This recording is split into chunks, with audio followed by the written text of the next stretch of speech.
Am I the a-hole for getting my professor fired after he told everyone I'm unstable? Throw R.A. Elise, 21F, Pennsylvania, college junior. Hi Reddit. I'm on a throwaway because my friends and classmates know my main and my university, mid-sized private in Pennsylvania, is definitely crawling the internet right now. I know I messed up. I'm not asking if I was an angel. I'm asking if I crossed from deeply flawed into actual villain. Cast. Me, Elise, 21F. First-gen college student. English/history double major. Scholarship kid. Professor H, 42M. Tenured star in the English department, teaches modern lit and theory. Charismatic TED Talk guy students quote as gospel. L, my roommate, 21F, loyal to a terrifying degree. Jules, 22F, grad TA, brilliant, tired in her bones. Mila, 19F, sophomore, took one of his intro lectures. The committee, the admin people who smell like polished wood and scraped budgets. I need to tell this right because facts got weaponized and scrambled in a blender. I'll use the timeline where I can. The meeting, September. I did not walk into junior year planning to detonate my life. It started as a cliché. I took Professor H's illness and narrative seminar. 12 students reading Sontag, Woolf, Baldwin, and those poems that taste like copper when you swallow them. He told us that stories are moral technology and that he wasn't interested in correctness, but courage. I wanted to be brave, and brave, in his classroom, meant saying the ugliest thing first and watching it turn into applause. He noticed my papers. I noticed his attention. Please don't make me explain the alchemy of being 21 and fluorescent with praise. He wrote in the margins like he was leaving maps to secret rooms. You see structure like a carpenter, he wrote once. Grad school would be lucky to have you. He invited me to office hours. Then coffee. Then a departmental event where he stood too close and called it conspiratorial proximity. He made everything sound like literature, and literature is my favorite costume for danger. October, he kissed me in his office. The door was locked. It always is, he said, because students interrupt to ask about commas. When a person twice your age says a transgression is really a practical precaution, your brain shrugs and thinks, this is paperwork, not sin. We started sleeping together. I will not give details. I will say he knew I was at that point in my life where the walls bend if someone says my name like it's a prize. He promised me guidance, recommendation letters, a research assistantship, a pipeline, his word, into a fully funded PhD with his friends at his alma mater. This is what happens to the ready, he would whisper, and I would inhale like it was oxygen. Yes, I knew it was wrong. Yes, power dynamics. I told myself, because I wanted it, it evened the scales. That is the stupidest math I've ever done. The crack, November. From the outside, we looked like a rumor waiting to happen. I tried to be casual, different entrances, hat pulled low, a scarf that felt like a costume. My roommate L clocked it immediately. Is it Professor H? She asked one night, eyelids half-masked, because she believes in sleep like it's a religion. Why would you think that? I said, high-pitched like a balloon. Because you smell like his office, she said. That gross sandalwood spray he pretends is a candle. I told her. She called me an idiot and hugged me until my ribs clicked. You're a soft target, she said. He's a sniper. I laughed because Elle says wild metaphors when she's sleepy and they stick like burrs. It's temporary, I said. He says he loves me. On November 12th, after a reading at a bar that thinks it's a salon, I went back to his place. His apartment had that 10-year money vibe, books you don't read stacked for decoration, rugs that don't believe in shoes. He had 2 toothbrushes. I asked. He said one was for travel. I asked where his suitcase was. He said the closet. I asked why they were different colors. He said he liked options. Before I left, while hunting for my glove under the couch, it rolled, I swear, I found an earring. Not mine. A tiny gold star, cheap-looking, the kind you get in a mall kiosk, the kind a sophomore might wear to feel, briefly, like she was a constellation. I put it on the coffee table. He stared at it like it was a bomb. A student left it at a party once, he said finally, slow, like he was composing. I throw department parties. Do freshmen usually take off their earrings at faculty parties? I asked. He said I was being dramatic. He said jealousy wasn't my color. He said I was smarter than this. He said a lot of things that night that sounded like lines he'd practiced in his car. I left with my glove and something rattling inside me. The math I didn't want to do, December. I started to watch him the way you watch someone steal your wallet at a crowded bar, convinced you're paranoid because you're smiling while you scream inside. He got busy. He pushed our meetings. Our secret Google Calendar was a graveyard of reschedule and just slammed kiddo. Kiddo. Something about that word sandpapered me. Elle helped me build a spreadsheet. We're in an enemies to data arc, she said. We logged his patterns, when he canceled, who he met with after class, who left his office building. I didn't want to be this person. I also wanted not to be ripe for harvest. That's when Jules, his grad TA, cornered me after seminar. She's the kind of person whose brain makes her shoulders look like they're holding an atlas. Hey, she said, neutral like the center of a coin. Can I ask you something incredibly awkward? I braced for it. She didn't say, are you sleeping with him? She said, has he promised you an RA-ship next semester? Yes, I said, like a reflex. He told me the line used up, she said. He told me that yesterday. After telling me for 2 months to hold off any other offers. She rolled a piece of paper between her fingers like a cigarette. It's not the first time, she added, staring at the exit sign as if it were a horizon. He feeds carrots to 5 people, then acts surprised when rabbits show up. We exchanged emails. We said careful things, I'm concerned, and pattern of behavior, and unprofessional boundaries. We did not say he is sleeping with me. But she knew. I knew she knew. That kind of knowing makes your body feel crowded. Then Mila DM'd me. Freshman-looking handle, sunflower emoji, profile pic with a cat. Hi. So awkward, she wrote. Did you drop your earring at Dr. H's? I found a star at his place, and he said it might be a student's, but I thought, ick, maybe it was yours. I stared at that message for an hour while my burrito got cold.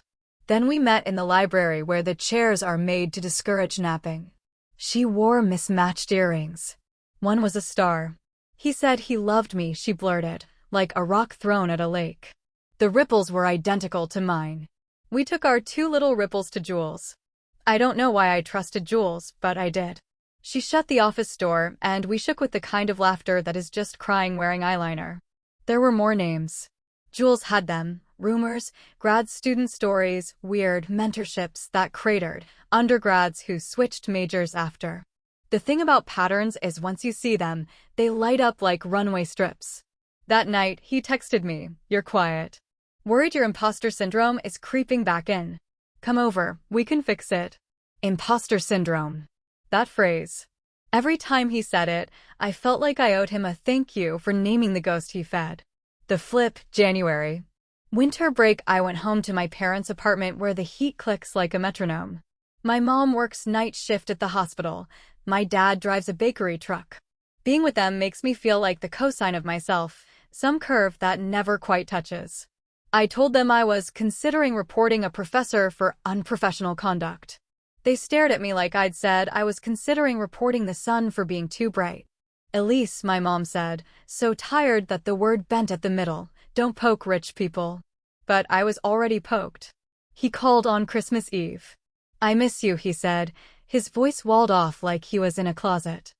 I'm ready to make things official after break. I told the department chair I'm recommending you for the RA-ship.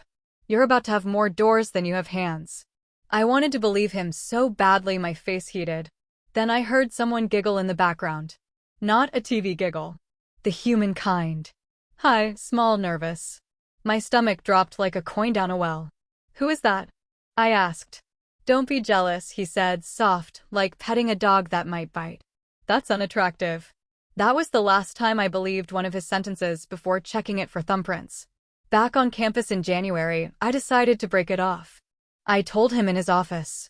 He wore the sweater, the expensive charcoal one he keeps on the back of his chair for a chill, and looked like a catalog you buy respect from. I'm done, I said. We're done. He smiled the way men do when they think you're being adorable. You're scared, he said. Don't self-sabotage. That's your pattern. I'm not scared, I said. I'm angry. He leaned back and folded his hands and activated the voice he uses when he wants to frame something for himself. You've always been intense, he said. That's part of your genius. But other students, especially the younger ones, experience your intensity as instability. I went cold all the way to my ankles.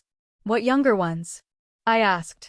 See, he said, like a magician revealing there never was a rabbit. This jealousy. It's not your best look. 2 days later, I heard from my seminar partner that Professor H had warned her I was going through a rough patch and might be reactive. My advisor, different department, delicately inquired if I was taking care of my mental health. Jules came to my apartment and said the chair had asked her if I'd shown any troubling behavior toward faculty. The narrative had started to roll downhill, slick and unstoppable. He had laced concern under everything like poison. I realized too late, but still in time, that he was preemptively writing me into legend as the crazy girl who imagined an affair and stalked him when he politely set boundaries. That story clamps around your neck and never lets go. If it settles, you become a cautionary tale traded in whispers at orientation. Don't be an Elise. So I decided to become something different. The plan, late January. I told Elle, if I report him, he'll call me unstable. If I do nothing, I become a rumor without verbs. Elle said, so we give you verbs. Jules was terrified but furious, which is my favorite combination in a person trying to change the rules from inside the room. She had emails. Not the erotic kind. The mentorship kind with timelines and contradictions. He promised me a meeting with the DGS, she said, and then told me I was interpreting the relationship too seriously when I asked for a date. Mila had texts. I had texts. Not naked. Words, my girl, love you, you're mine. Rules bend for us. Our relationship is yours if you're patient. Don't tell anyone because they'll be jealous. I made a folder. I named it syllabus because I'm petty and nothing in this department likes a syllabus more than Professor PR stunt. We built a chronology. We fact-checked each other's pain. We turned feelings into timestamps because people believe calendars more than they believe tears. The question was, how do we say it so it can't be turned back into a story he authored for us? Option 1, Title IX. But women older and wiser than me warned me that can turn into a months-long fog where truth and PR shake hands in the dark. Also, and I hate this part, I didn't want to say sexual misconduct. Our campus is bad at that phrase. They hear it and think rape, and then they put you on a scale with someone else's crime and decide your trauma is not enough to be reliable. I was strategic. I picked the lever I could pull. Option 2, Ethics and Professionalism Complaint. Focus on the conflict of interest, favoritism, false promises of funding, retaliation through gossip. It's the language of committees and grants. You know, the things universities actually care about. But if I filed it quietly, I knew he'd whisper louder. I needed sunlight. I needed the kind of light that stings. So, I wrote an open letter. Elle edited like a surgeon. Jules vetted for names and dates. Mila said yes to including her initial. We listed no sexual details. We used phrases like pattern of boundary violations, retaliatory narratives of instability, misallocation of departmental opportunities, asymmetrical mentorship. I wrote it with the same precision he taught me to prize in prose.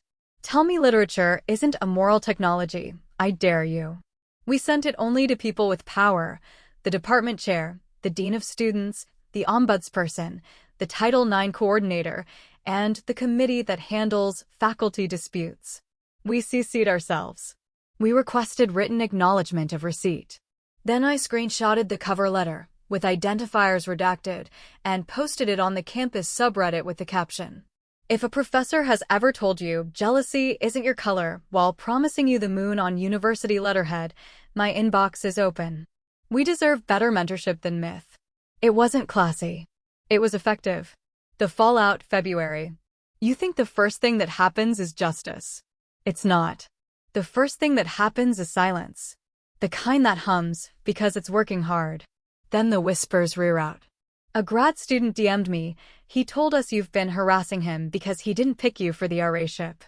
A different professor sent me a "just checking in" email that felt like walking into a room where all the furniture is bolted down. Several undergrads told me I shouldn't ruin a good man's career for a mistake. Also, emails from students I didn't know, confiding their counselors had suggested alternative majors because some spaces aren't safe for sensitive people. It was like opening a cupboard and finding it full of the same jar labeled "you are too much." Then the committee summoned us. Not together. Individually. Different rooms with different chairs, the kind of subtle psychological choreography institutions use so one person's truth never directly rhymes with another's. They let him submit a response memo. Of course he did. He is better at memos than I am at breathing. I got to read parts. "Miss Smith has exhibited signs of agitation in class," he wrote. "She approached me for extra support and, as is my habit, I extended kindness. Unfortunately, she misread professional mentorship for personal interest." He included an incident where I raised my voice after a grade. I never raised my voice. I asked for clarity.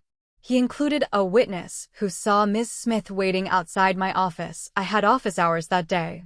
He included a sentence about rumors of inappropriate relationships and said, "To my knowledge, none have substance," which is poorly phrased genius because he didn't deny. He just defined substance. I wanted to scream. L said, "We don't scream. We footnote." We submitted our receipts. We mapped his schedules to his contradictions. We submitted 3 letters, mine, Jules's, Mila's, stating independently that he had promised arrayships, references, meetings with senior faculty, and long-term mentorship contingent upon emotional compliance. We attached texts. We attached calendars. We attached screenshots of our messages with timestamps that overlapped like an ugly quilt.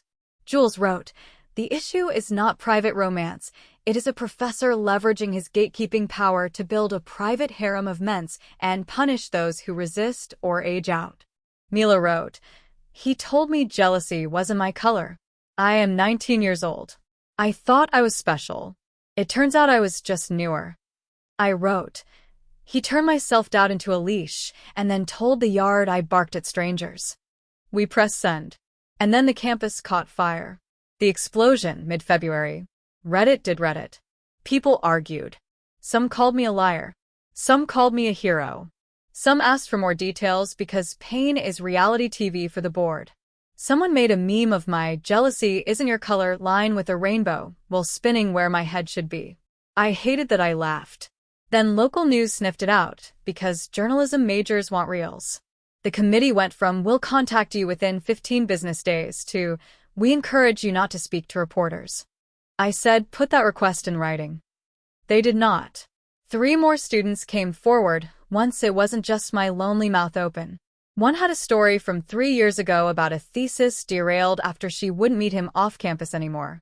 One had a string of emails in which he called her intense and recommended meditation apps after she asked about a publication he promised to help with. One had a TA assignment yanked with the note, "I worry about your boundaries." Our open letter became a dossier. We stopped pretending we weren't talking to each other. We spoke in a chorus. The committee tried very hard to split into solos. And then he snapped. He sent me a long email, BCCing, I discovered later, several people above him, subject, concern about student conduct. It said I'd been contacting other students to pressure them into making allegations, that I had hinted at future academic harm to those who refused, and that he feared for his safety because I show up unpredictably in campus spaces once frequented by us both. He built a stalker in my shape and handed her out like a pamphlet. I replied, "CCNG the entire universe. I have documentation of every message I have sent, which offered support and asked if they wanted to be included anonymously. I have never threatened anyone. Your accusation is retaliatory. I am copying the Ombudsperson and Title IX." Then L pressed the nuclear button I had been scared to hit.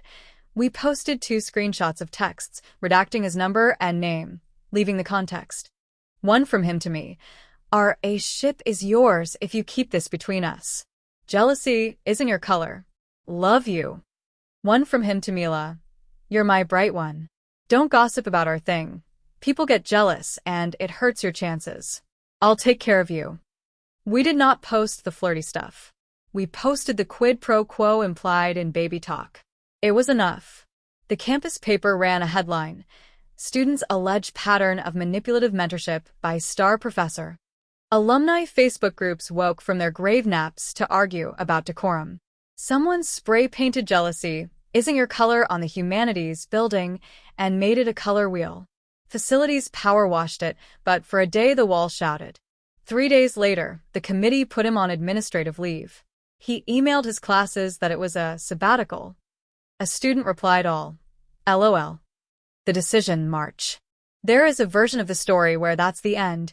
He goes away quietly, the department issues a memo about policy violations, and the campus moves on to the next scandal, a fraternity's house pet ferret, a trustee who hates murals, etc. That version is not mine. Because when he went on leave, people needed a new protagonist. They picked me. I became the pariah. Not everywhere, not with everyone. But the cafeterias have corners you don't sit in if you want to be left alone.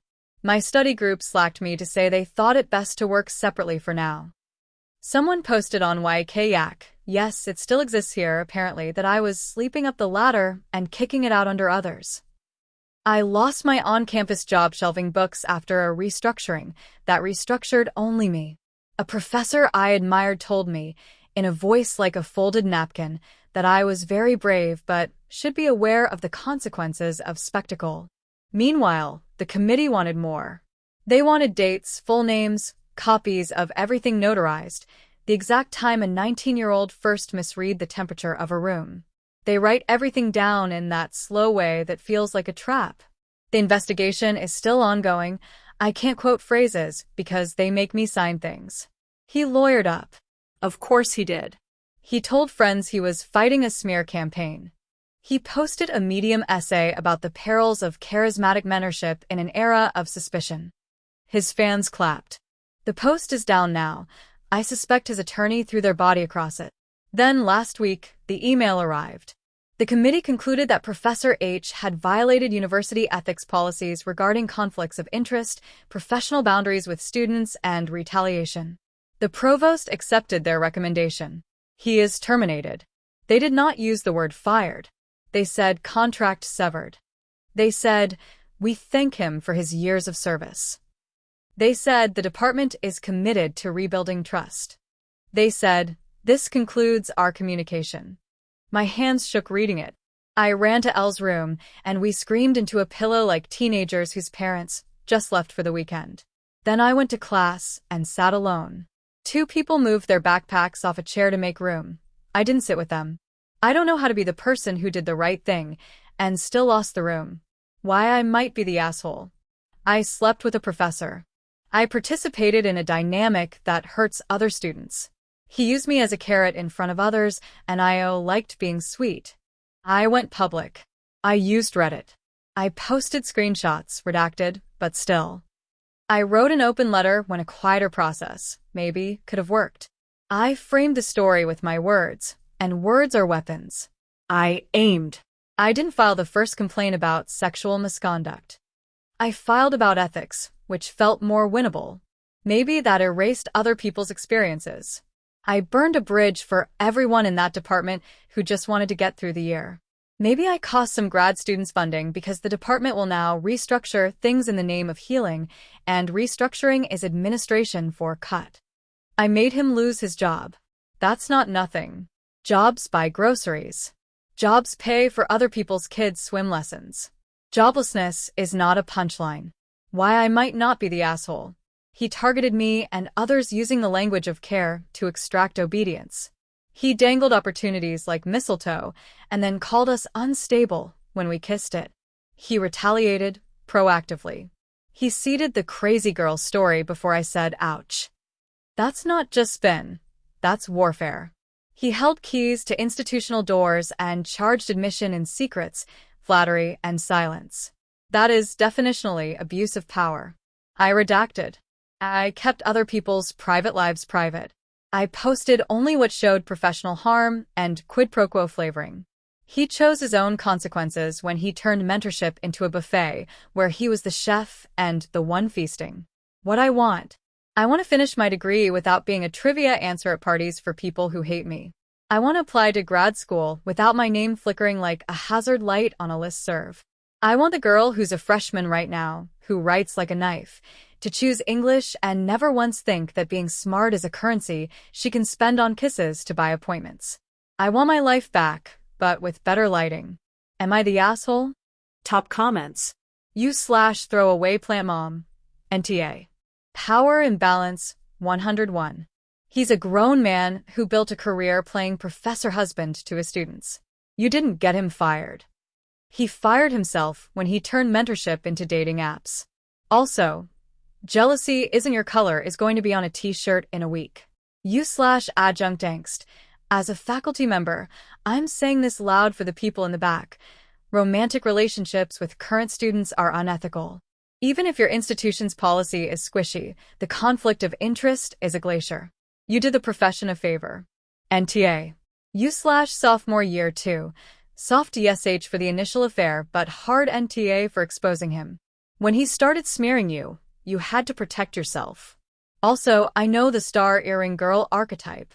We are legion. You/ethics committee alt. Claiming to be a former committee member, not verified. A lot of departments only move when it's public. You made it public. That's how sunlight works. NTA. Also, the ethics angle is exactly right. Title IX gets bogged down. Conflict of interest gets them where they live. You/grad school gremlin. I was a bright one too. He told me once that intellect is a seduction. I wish I'd had your courage. NTA. You/someone else's sunrise. I'm an attorney. Your redaction choices were smart. You stuck to professional harm and avoided salacious stuff that could be painted as vengeful. NTA. You/lonely library card. I'm so sorry you're a pariah.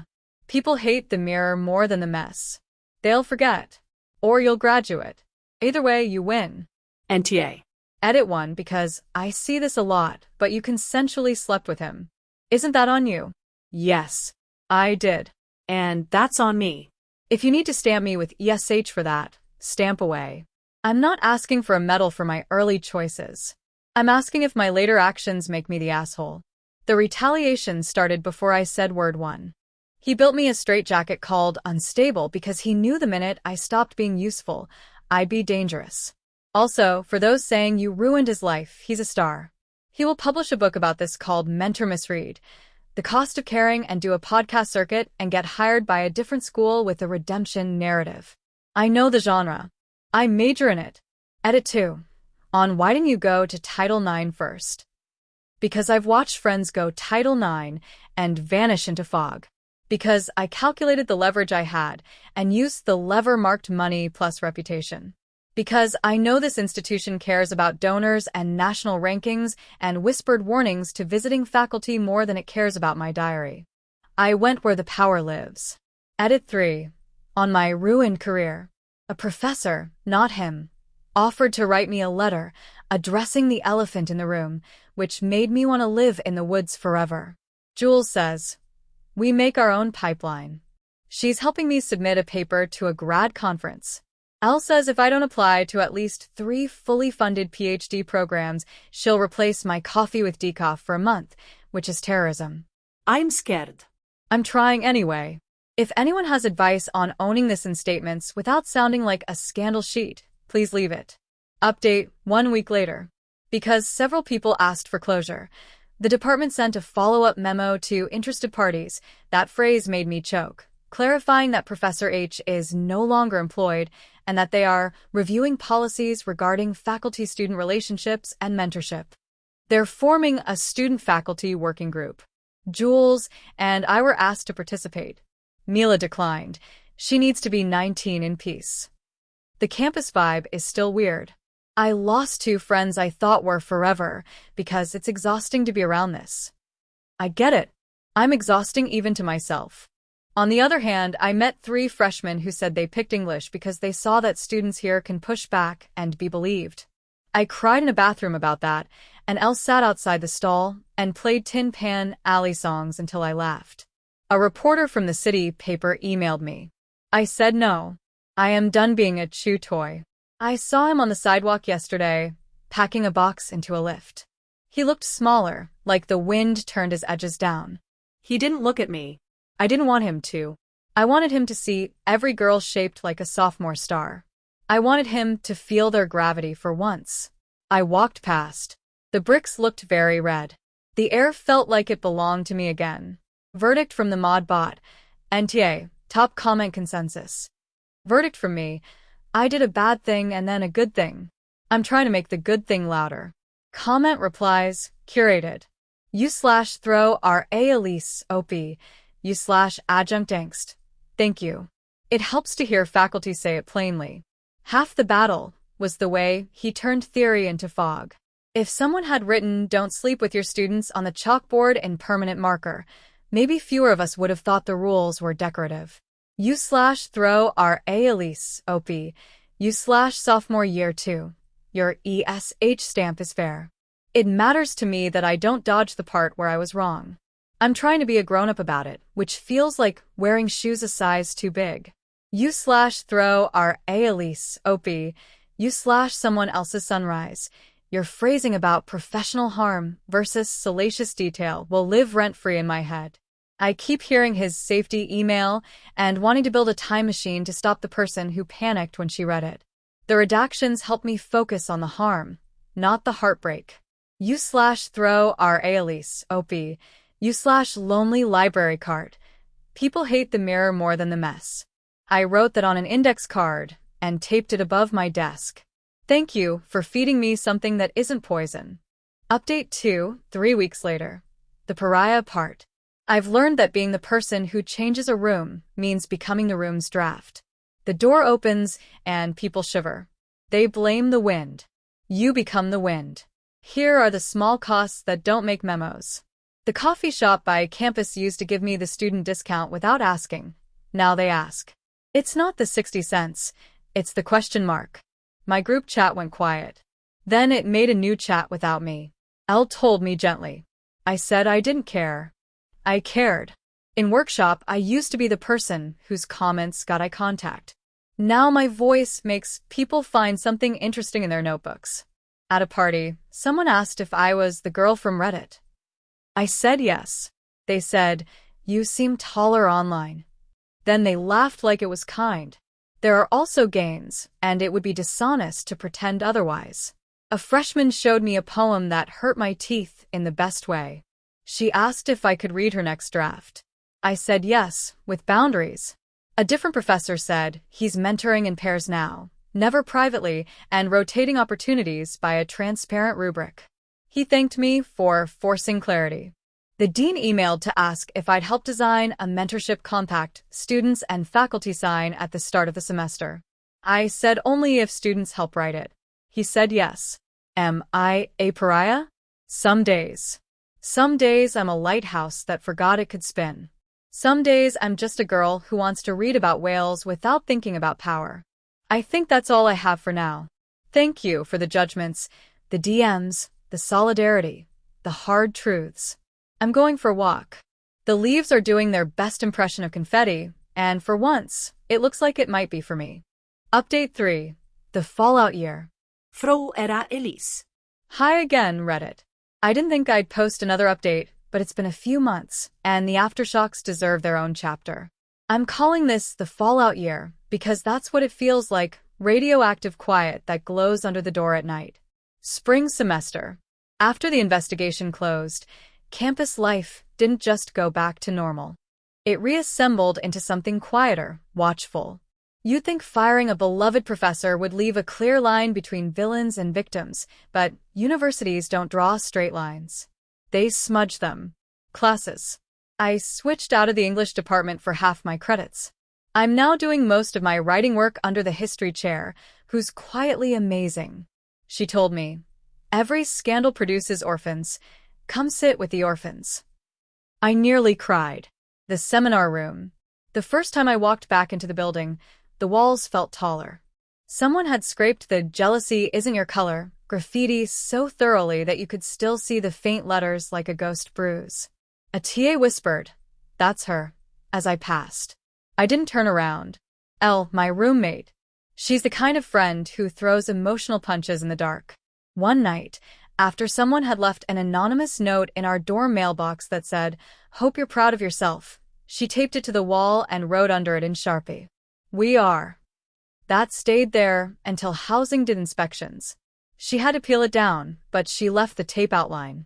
I think that outline kept me sane. The Dean's Working Group. They actually went through with it, a student-faculty mentorship compact. It's 3 pages long, signed at the beginning of every semester. It spells out boundaries in big, boring administrative words. No private off-campus meetings, no promises of special funding, no exchange of gifts beyond nominal value. I helped draft it. So did Jules, who's now finishing her master's thesis on rhetorical grooming in academia. Her title, not mine. The woman has range. The meetings were strange. Sitting across from administrators who used to see me as the hysterical girl from Reddit, now nodding like I was a consultant. They thanked me for my contribution to reform. I kept wanting to ask for back pay. One older professor said, "We never had to sign this kind of thing in my day." I looked him in the eye and said, "That's why we do now." The silence after was heavy but satisfying, like closing a door on a draft. Family. My parents only knew the broad strokes, that a professor acted inappropriately, and that I'd filed something.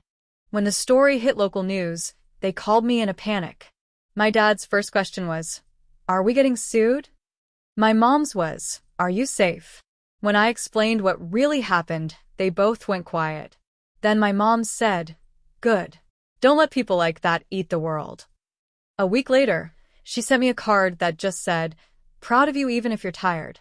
I keep it taped above my desk. But some extended family weren't so kind. My aunt called it airing dirty laundry. My cousin joked at Easter that I should stay away from the pastor's son. I laughed, but it landed like a bruise. Summer. I stayed on campus to work research assistant hours with the history chair. The English building stayed closed for renovation, which everyone knew was code for exorcism. I started seeing a therapist through the student clinic. Her name's Dr. Rains, and she's the first adult who's talked to me like I'm not radioactive. The first session, she asked, "When did you stop writing for yourself?" And I couldn't answer. So she said, "Let's start there."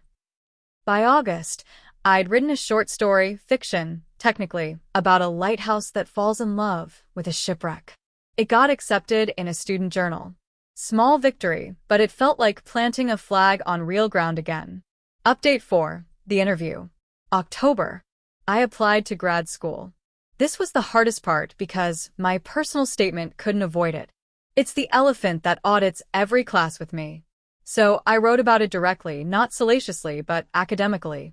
I wrote about narrative ethics, institutional trust, and the rhetoric of mentorship. I turned my scandal into a study. One of my recommenders, the history chair, read my draft and said, "This is the cleanest bloodletting I've ever seen." I took that as high praise. Then came the interview. The first program, a Midwestern university with a big English PhD track, offered a Zoom interview. The faculty panel asked the usual questions: research interests, teaching experience, fit with our department.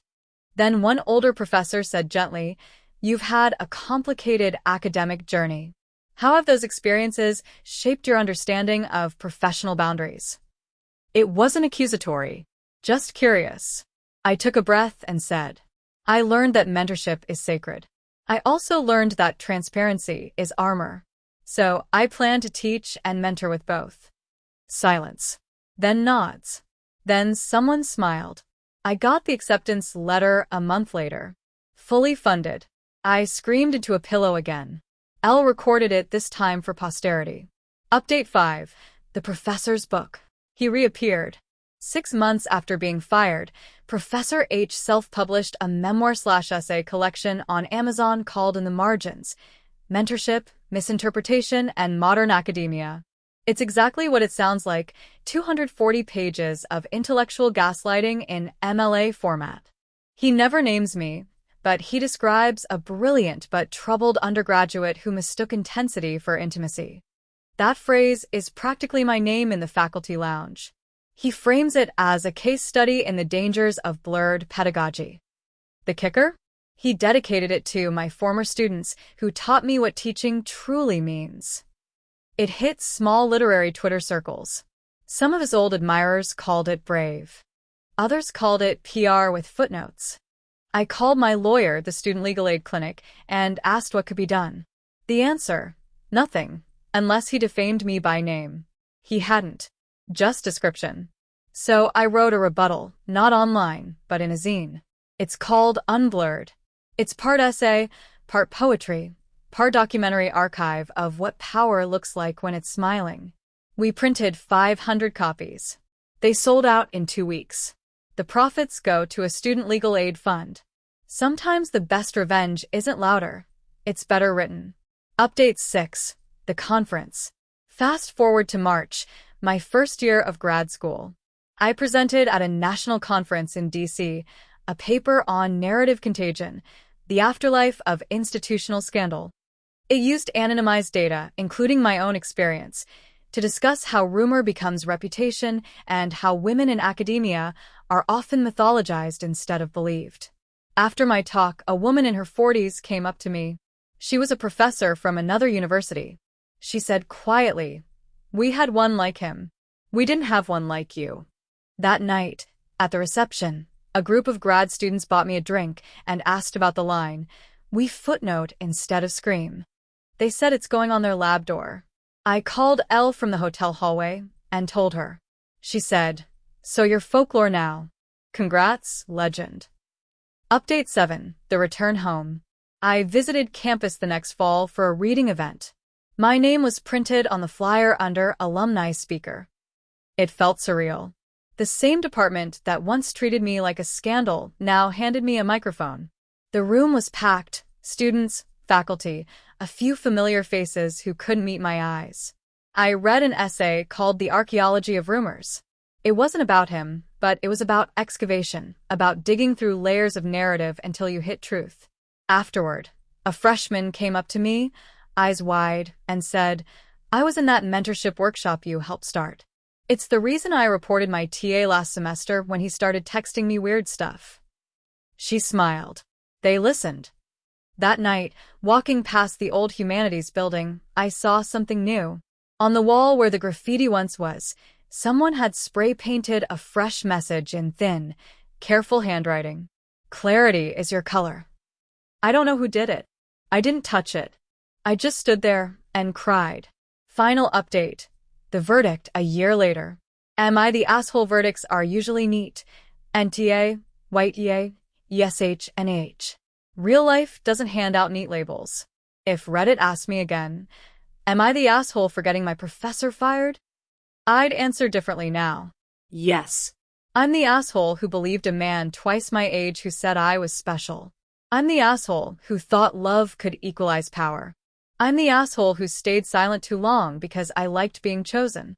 But I'm also the asshole who wrote it down, who screamed into paperwork until it turned into precedent, who made the university draft a compact so another girl doesn't think mentorship means managing a man's ego.